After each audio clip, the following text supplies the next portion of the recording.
Il est possible d'avoir un jardin verdoyant sans arroser. Il faut savoir qu'il y a énormément de variétés de végétaux qui peuvent être adaptés à ce genre de situation. J'ai créé mon jardin en 1999 et depuis je jardine ici en m'adaptant aux situations difficiles du jardin, c'est-à-dire que c'est très sec. Donc je me suis amusé à faire un jardin sans arrosage.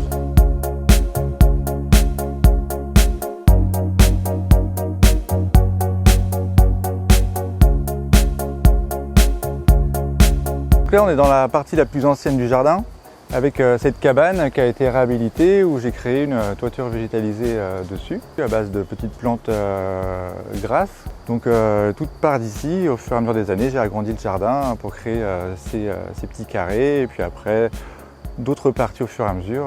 Depuis le jardin fait 6000 m².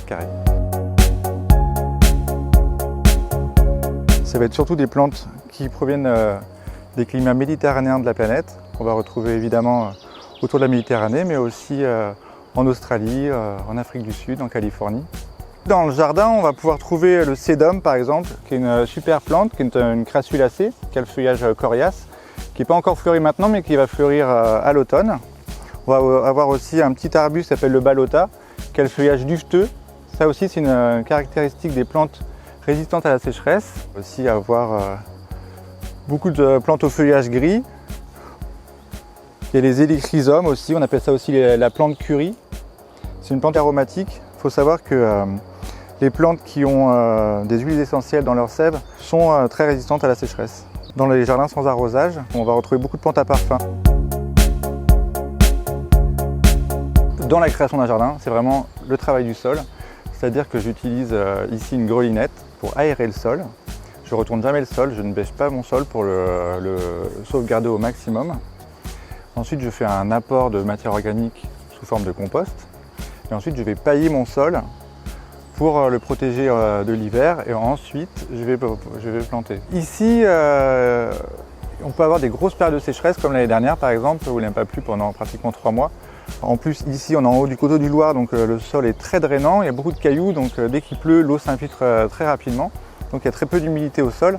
Donc c'est pour ça que je pratique le paillage sur les massifs pour garder un minimum d'humidité autour de la plante, empêcher la mauvaise herbe de pousser évidemment, et aussi nourrir le sol puisqu'en se décomposant, le paillage va apporter de la matière organique.